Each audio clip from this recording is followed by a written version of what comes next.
সে একটা কুকুর জান্নাতে যাবে। কেন? কুকুরের নামাজ নাই। যেই কুকুরটা জান্নাতে যাবে, পাগলা তোরা বুঝলি না রে। বুঝবি যেই দিন আমি চলে যাব, সেই দিন বুঝলি আর কোনো কাজ হবে না রে পাগলারা। আমার কাজ আমি কইরা গেছি, তোরা ভালো করলে ভালো পাবি। আমার রাজ্জাক হুজুরের বাবা, আমার মামায় বলতো, বুঝলে কি জানো, আমার মামায় বলতো, দিলে কালি কপালে সালি, দিল খোলসা আল্লাহ ভরসা। আমার কাজ কিন্তু আমি করে গেলাম, কিন্তু তোমাদের কাজ যদি তোমরা না করো, কিয়ামতে কবর থেকে শুরু করে আল্লাহর হাবিবের দরবারে, আল্লাহর দরবারে মুখ দেখাইতে পারবা না। ভালো কাজের সময় প্রত্যেক মাসে একবার তোমাদেরকে আমি সুযোগ দেওয়ার চেষ্টা করতেছি, ভালো কাজ করো। ভালো কাজগুলি কি? একজন মানুষ ইস্তেঞ্জা করো ভাই, এই দিকে না এই দিকে যান, ভালো কাজ। একটা মানুষ ক্ষুধার যাতনায় কষ্ট পাচ্ছে, সে বাসায় এখানে না, এখানে কোনো আত্মীয় স্বজন না, আমার কাছে এসে বললা বাজান লোকটার একটু খাওয়ানো লাগে, তুমি কিন্তু খাওয়াইবা না, শুধু আমারে কইবা খাওয়ানো লাগে, ভালো কাজ। আব্বারা আমি আবার খাওয়ানোর ব্যবস্থা করলাম, ভালো কাজ। মাহফিল আসতেছে, মানুষে ইস্তেঞ্জার জন্য একটু পানি আগায় দিবা, ভালো কাজ। আল্লাহ কইছে কাজটা যদি সত্য হয় তা চিন্তা করবি না, আমি আল্লাহ অনেক বড় পুরস্কার তোদেরকে দেব। মাশাআল্লাহ কয় না? এই জন্য ছোট্ট ছোট্ট আমলগুলি সব ভালো কাজ মনে করার চেষ্টা করতে হবে। একটা মানুষ পানি পান করবে, তুমি দোকানে আড্ডা দিতে পারবা মাহফিলের সময়, আবার এখানে থাইকা পানি পান করাইতে পারবা। এখন এই বছর সবচেয়ে বড় ডিউটি হবে এইবার মাহফিলের প্যান্ডেলের স্টেজের পিছনে। দেহিদিকে কে বলে বাজান, আমি তো প্রত্যেক জুবাই দেখি মাহফিলের দিন আর দেহন লাগবো না, দরকার তো করে কি করে না কি লাগাই দিতে হয়, এরকম কদি 12 জন যুবক যারা একলাই দুইজনের কিলাইতে পারবি, চুরি মরি না, কিলালে সমাজ যদি দুষ্টমি করে কিলাই দিব না, কথার কথা। আমরা কিলাকিলি পছন্দ করি না। ইমাম হোসাইনের সুন্নত হলো আমাদের সাথে বসো, বৈশা সমাধান করি, এটা ইমাম হোসাইনের সুন্নত। আর এজিদের সুন্নত হলো কোনো কথা নেই, কথা কয় না। এই জন্য এই যে মুর্শিদপুর দরবার কিন্তু অনেক মরিদ, যেই ভাইরা, আমি আপনাকে গালি দিলাম না, যেই ভাইরা আপনারা গেলেন এগুলো লক্ষ লক্ষ মরিদ। হুজুরে যদি কইতো যে যা ফিসায় আলা, কারণ এরা গেছিল কয়েক হাজার, হুজুরের মুরিদ হলো কয়েক লক্ষ। হুজুরে যদি কইতো মিশা হালা, কিন্তু হুজুর কি কইছে আমি তো শুনছি, খবরদার ওদের কাজ ওরা কইরা, তার শেষ পর্যন্ত আমি গরু চুরি করবেন এর লেগে। একটা জিনিসের তো একটা সিস্টেম আছে, আপনাদের আক্রোশ আছে তাদের প্রতি, ভিন্ন কথা। গরু নিয়ে গেলেন কা, মহিষ নিয়ে গেলেন, ছাগল নিয়ে গেছেন, পাতিলা আমাকে পাতিলা নাই, এগুলো কি কথা নাকি? কিন্তু দেখেন আমাদের লাইনটা আলাদা লাইন, তো সুফি লাইনটা একটা আলাদা লাইন। এরা গেছে, আমি দেখছি তো ভিডিও, এরা গেছে কয়েক হাজার, হুজুরের মুরিদ হইল লক্ষাধিক। এরা মনে করেন 5,000 গেছে, হুজুর যদি বলে 20,000 করলে তোরা একেবারে পিছায় আলাম, আমার মনে হয় অন্তত কয়েক হাজার মানুষ মারা রইত। কিন্তু হুজুর কি বলছে, নিয়ে যাক ভাঙ্গা ফেলাক, তোমরা কিছু কইও না। এটাই হলো সুফিবাদ, এটাই হলো সুফিবাদ। এই সুফিরাই বাংলাদেশে, ভারতে, ইন্ডিয়ায়, পাকিস্তানে ধরো ইসলাম আছে। একটা লোক বলো যে আমার অমক ওস্তাদ 100 বছর আগে ইসলাম, 800 থেকে 1200 বছর আগে আমাদের এই ভারত উপমহাদেশে যারা ইসলাম এনেছে তারা একজনও মাদ্রাসার প্রিন্সিপাল ছিল না, কিন্তু রাতের বেলা রাত্রের কামলা ছিল, রাত্রের কামলা গাছ কেটে ফেলায় নাই রাস্তায়, রাতের কামলা ছিল শত শত রাকাত নফল নামাজ, শত শত আয়াত কোরআন তেলাওয়াত, শত শতবার জিকির আজকার করত, আর তাদের কদমে এসে মানুষ হুমড়ি খেয়া করত। ভালো কাজের সময় একটা ভালো কাজ যদি তুমি করতে পারো, ছাত্রাশ্রয় একবেলা খাওয়াইব, আর আমার আল্লাহকে কোনো খাওয়া দাওয়ার কথা চিন্তা করবি না।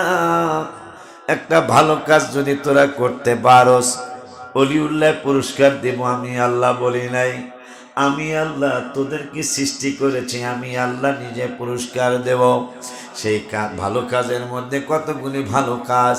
এই যে মোবারক 20,000 টাকার বিনিময়ে রাস্তা ব্যবহার করব সবাই, কিন্তু আমি চিন্তা করলাম আমার ছেলেরা কিছু টাকা পয়সা দেয় মাহফিলে, প্রয়োজনে মাহফিলের থেকে বা আমার নিজের থেকে কিছু আমি এখানে পার্টিসিপেট করব। আমার তো আর বাক্স নেওয়া লাগে না, আমার তো বাক্স নেওয়ার প্রয়োজন নাই। তারপরও আমার বাসায় 5টা বাক্স, আমি 6 মাস বাক্স পুরান বাসার থেকে আনতে পারি নাই। তারপরও 7,400 কত টাকা জানি আমার বাসায় আসছে। আমার কি আবার বাক্সে টাকা জমান লাগে? আমার কি আবার আজীবন সদস্যের মধ্যে নাম দেওয়া লাগে?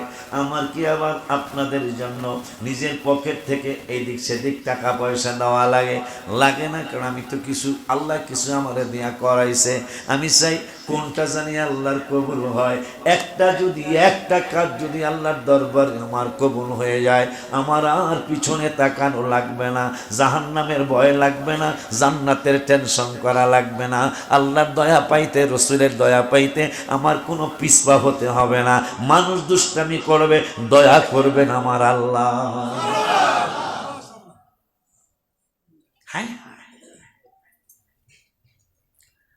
আব্বারে প্যান্ডেলের মধ্যে ময়লা, ইমানের 70টা শাখা, তার মধ্যে আমি খুশি। আমার আলেমের ছাত্র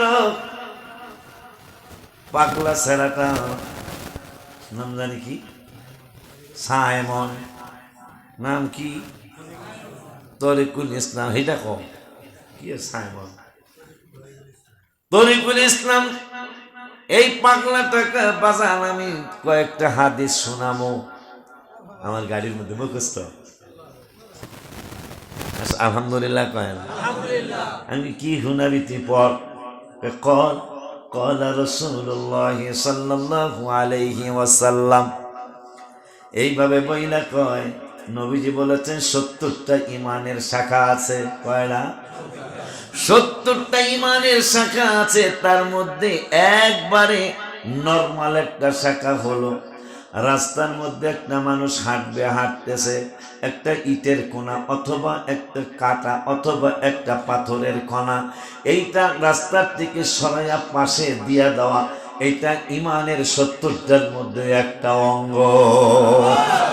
ইমানের 70টা খুঁটির মধ্যে একটা খুঁটি। রাস্তার থেকে মানুষ যেন রাস্তায় উস্তা খেয়ে, উস্তা আমাদের দেশে উস্তা কয়, কোন দেশে কি কয় জানে, হায় হায় উস্তা খেয়ে যেন মানুষের আঙ্গুল ভেঙে না যায়, উস্তা খেয়ে যেন মানুষ ব্যথা না পায়, উস্তা খেয়ে যেন তার ঠসকা না পড়ে, এই জন্য রাস্তার থেকে পাথরটা সরাইয়া দিল।